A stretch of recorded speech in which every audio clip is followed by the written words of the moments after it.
my 48-hour follow-up from my upper blepharoplasty. Stay tuned.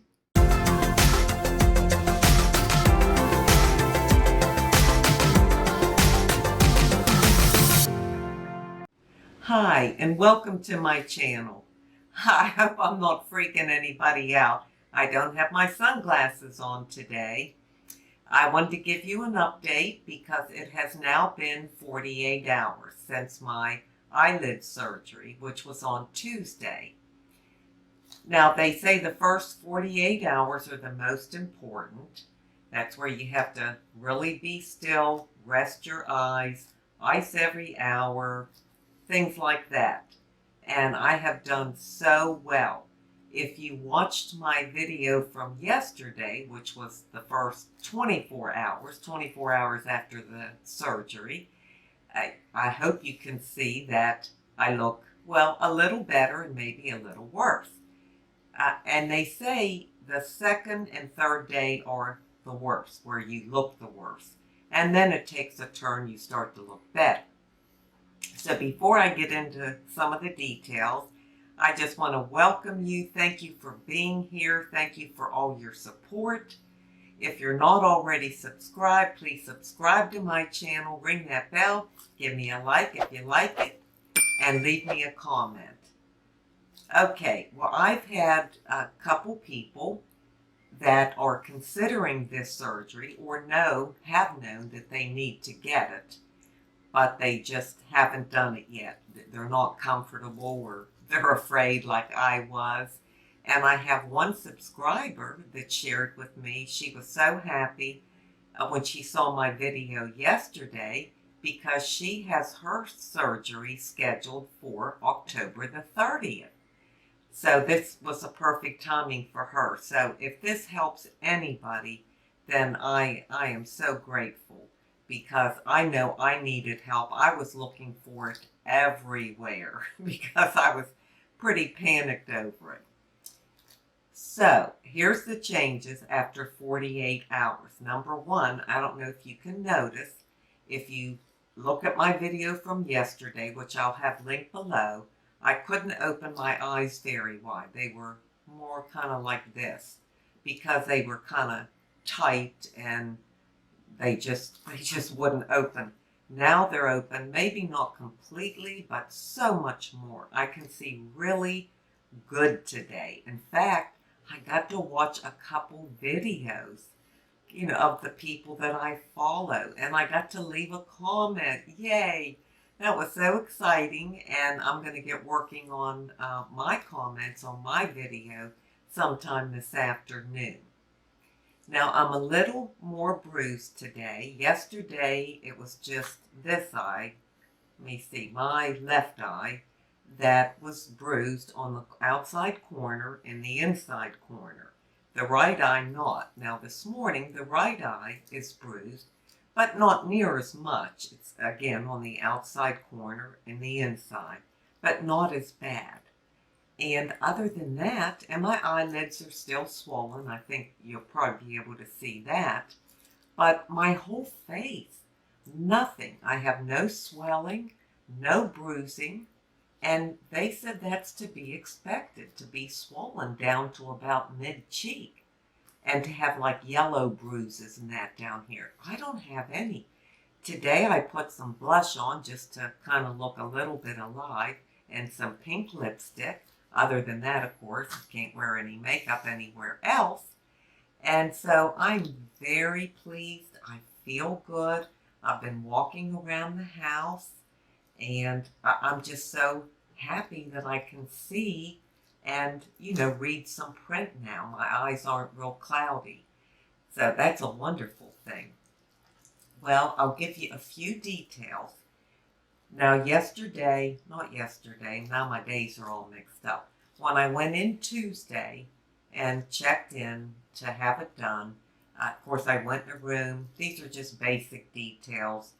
You're sitting on a chair that looks like a barbershop chair, and it will eventually, lay back into a bed, and that's what they do the work on.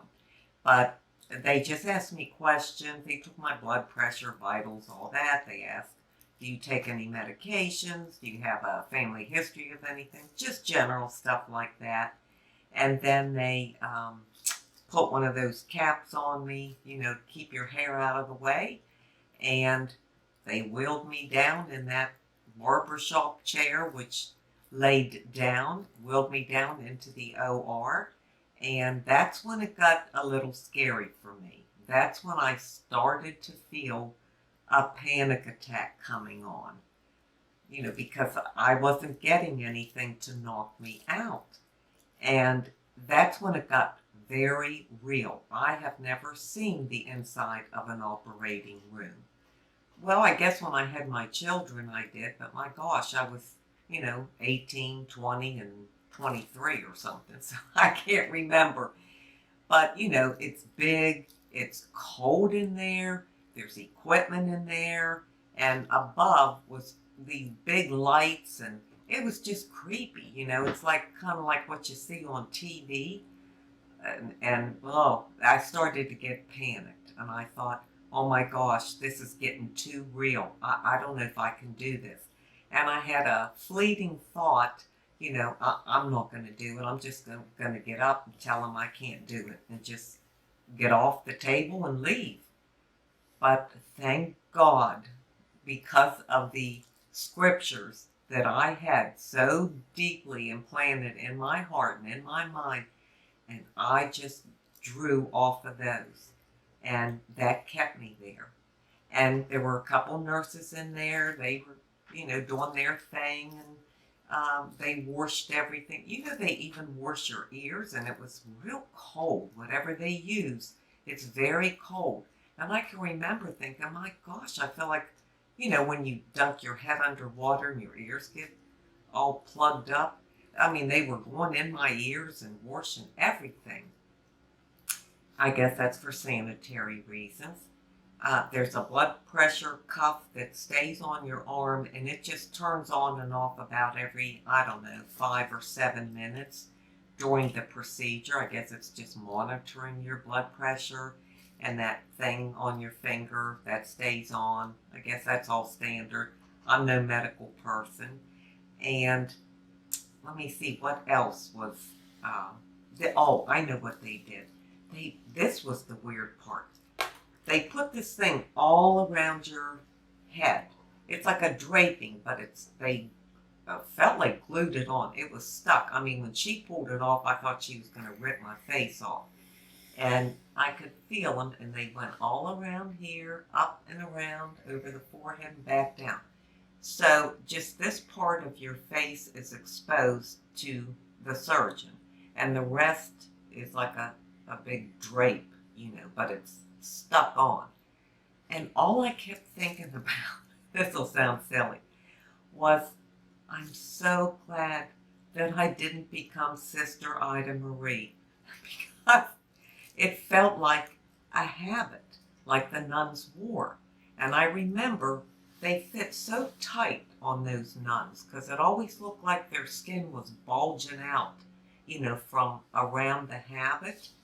And that's all I thought about. Oh my gosh, if I had become Sister Ida Marie, I would have been wearing one of these habits all these years. And I didn't like the way it felt. It was too tight, and I just didn't like it. So that was the thought that was running through my mind. I just became very grateful that I didn't become Sister Ida Marie. I know, random fact, but that's what I was thinking. And the whole time that the surgeon is in there, well, he's working on you behind you. So you're laying flat, and then there's like a donut hole where your head goes into. So your head's lower than the rest of your body, and he's behind you and working, over top. And he talked the entire time. And I went in at 11:45 instead of 10:30. He was held up from an emergency. And I went into recovery at 1:45. So it was exactly 1 hour that I was in the OR. He talked the entire time. It was so entertaining. He told a lot of stories. He was asking me questions because he went to college in Pennsylvania, and I grew up in Pennsylvania, and so we talked the whole time. That made it so relaxing, and I loved hearing his stories, and he was asking me questions about Joe Namath and Arnold Palmer, because they're from where I'm from, and I was telling him everything I could remember. It was just wonderful. It went so fast. So anybody that's going to have this done, if you choose not to get anesthesia and not to get the twilight sleep, the IV with a Versed, and I think it's propofol or propofol, something like that, um, you'll be fine, honestly. And I never felt anything, no pain, not even with the first injection. It was the teeniest little prick, didn't even make me flinch.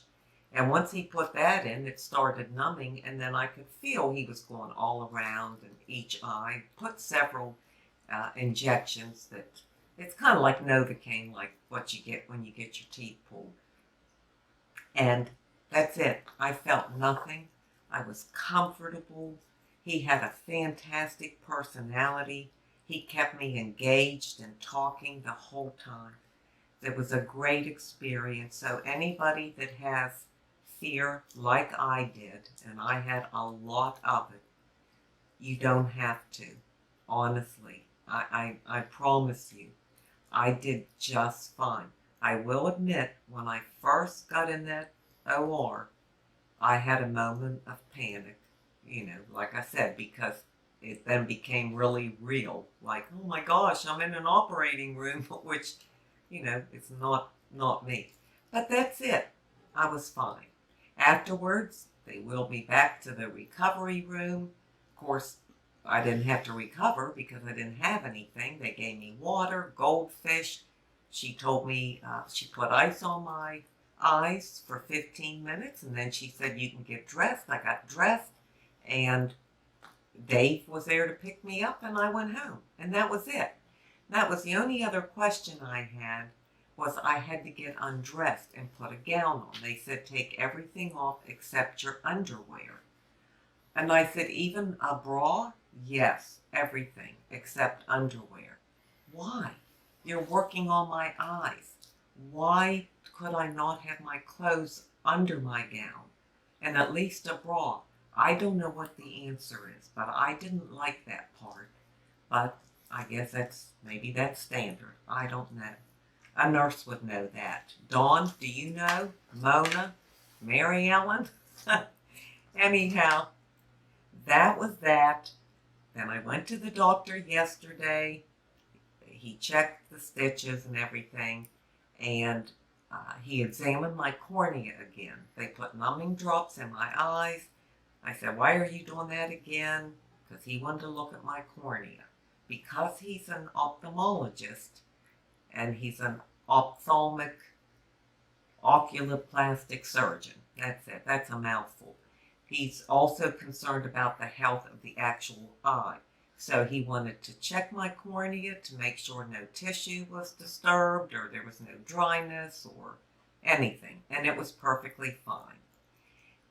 The disappointing news for me was, he said, all right, you'll come back in 2 weeks and we'll take the stitches out.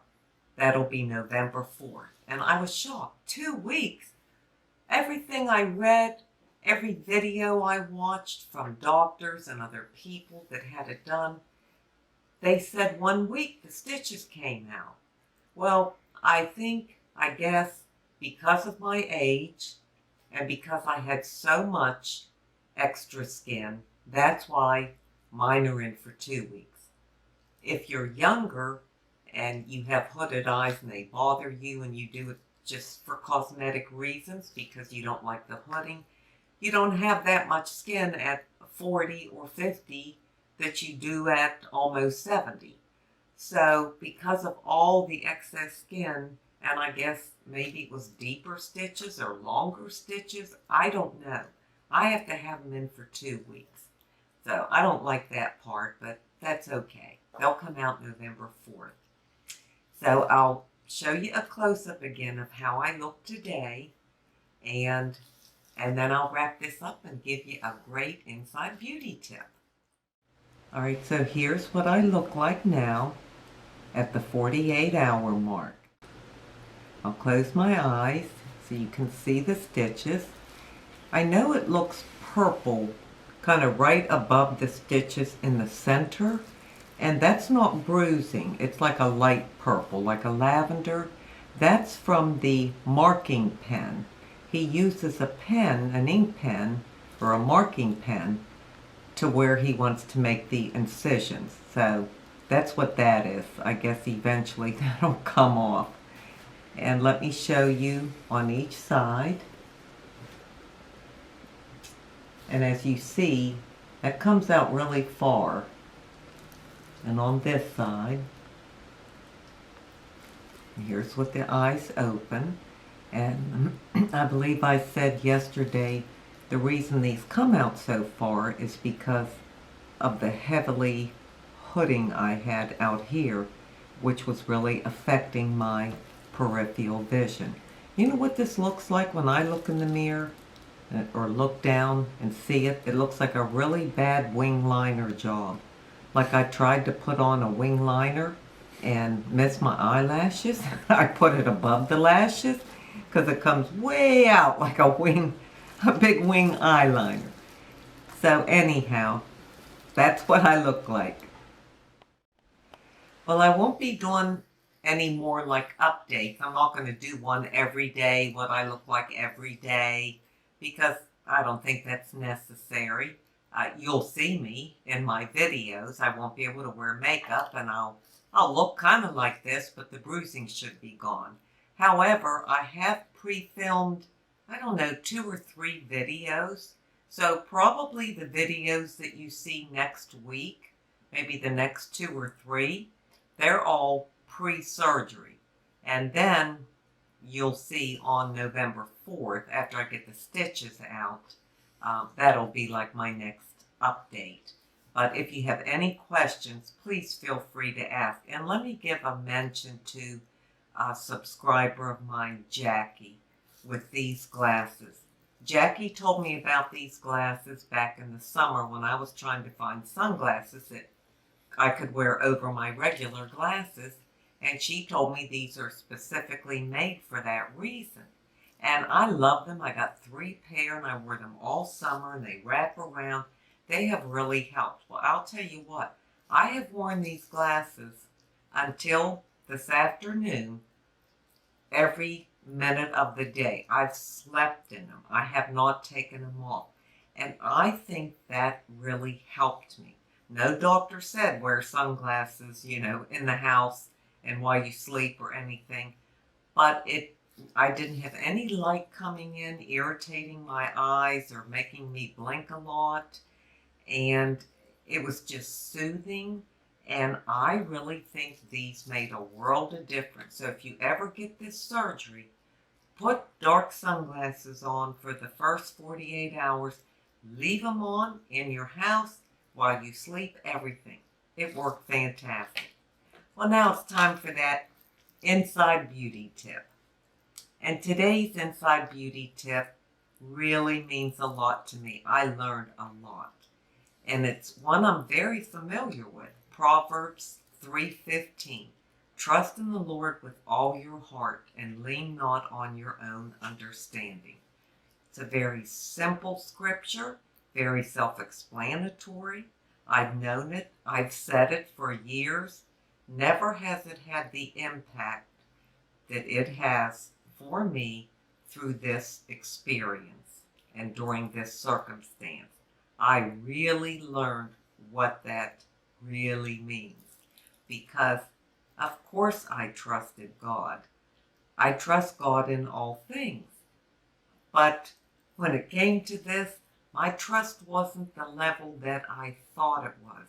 And more than that, I don't believe I was leaning on His understanding. I was leaning on my own understanding.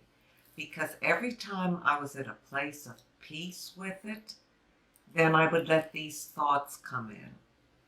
I know it was a satanic attack, but they would come in, they would give me doubt.